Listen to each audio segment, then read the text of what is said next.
El Salmo número 2. Es un salmo muy interesante.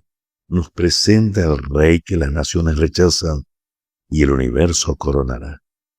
Ahora, ¿por qué el mundo sigue declarando guerra al Mesías?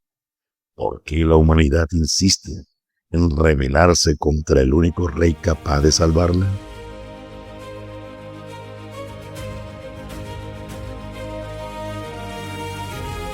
Bienvenidos a Maravillosa Creación, el espacio donde la erudición bíblica, los descubrimientos de la arqueología y el corazón pastoral se encuentran para transformar tu vida diaria. Un podcast dedicado al estudio profundo de las Escrituras desde una perspectiva teológica. Viajemos al corazón de la historia para descubrir cómo la providencia divina puede rescatar a alguien del abismo más profundo. Mi pregunta introduce el conflicto central del Salmo 2. Este es el primer gran salmo mesiánico del Salterio, considerado por la Iglesia Apostólica como una profecía directa de Jesucristo. En el contexto del antiguo cercano Oriente, los salmos de entronización celebran el establecimiento de un rey sobre las naciones. Sin embargo, el Salmo 2 trasciende cualquier monarca histórico y presenta un reinado universal otorgado por Dios mismo. La estructura poética se organiza en 4 movimientos simétricos: la rebelión de las naciones, la respuesta divina, el decreto mesiánico y la exhortación al sometimiento. Una falacia teológica denunciada es la ilusión humana de autonomía absoluta. Los reyes creen poder quebrantar las ligaduras divinas, pero el Salmo revela que la verdadera libertad no consiste en escapar de Dios, sino en someterse a su gobierno. La primera palabra clave es rakaz. Este es un verbo que aparece únicamente aquí en el texto masorético y describe una agitación tumultuosa de pueblos en rebelión. El término presenta a las naciones como masas inquietas, incapaces de producir orden duradero. La segunda palabra es Mashiach. Este es un sustantivo derivado de la raíz Mashah, ungir, utilizado por los reyes, sacerdotes consagrados, pero que aquí adquieren una dimensión escatológica y mesiánica única. La tercera es la palabra Bar, la palabra aramea para hijo en el versículo 2. Su presencia ha generado debate exegético. Sin embargo, textos ugaríticos del siglo XIV a.C. muestran la coexistencia de vocablos semíticos semejantes, debilitando los argumentos que atribuyen el Salmo a una época muy tardía. Así interpreta que el pasaje exhorta a las naciones a reconocer la autoridad del Rey Divino, mientras que Ibn Sira favorece una lectura relacionada con la obediencia y la disciplina.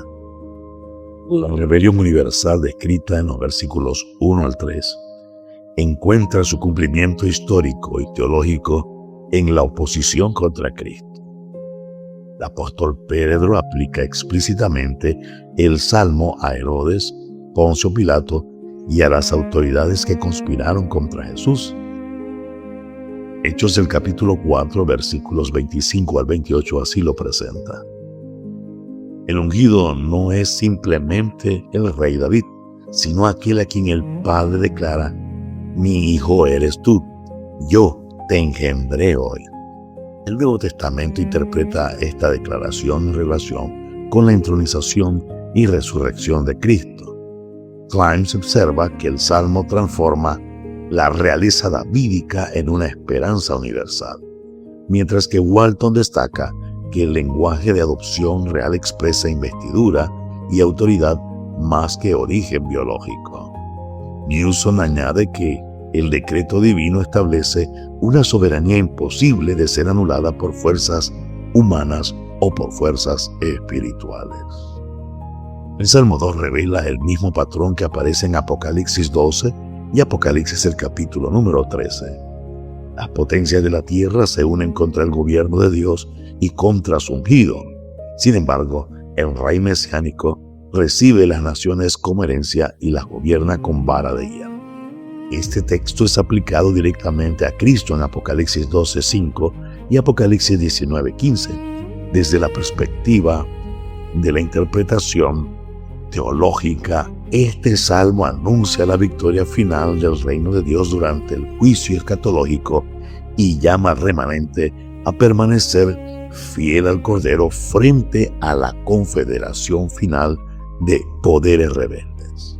La autora cristiana Elena G. de White relaciona esta crisis con la confrontación definitiva entre la autoridad divina y los sistemas humanos de rebelión. El 18 de junio de 1815, cuando Napoleón fue derrotado en Waterloo, poniendo fin a uno de los mayores intentos de dominación europea. Como tantas veces en la historia, los gobernantes imaginaron controlar el destino del mundo, pero finalmente quedaron sujetos a fuerzas superiores. El Salmo 2 enseña que todos los imperios pasan, mientras el trono del Mesías permanece para siempre.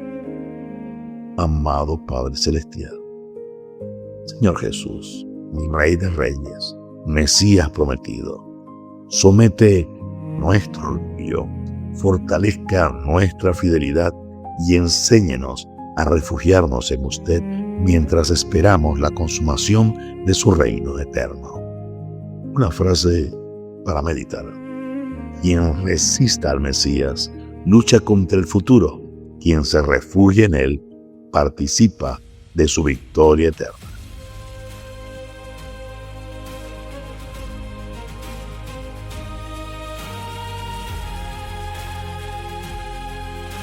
Gracias por acompañarnos en este episodio de Maravillosa Creación, Huellas de su Amor.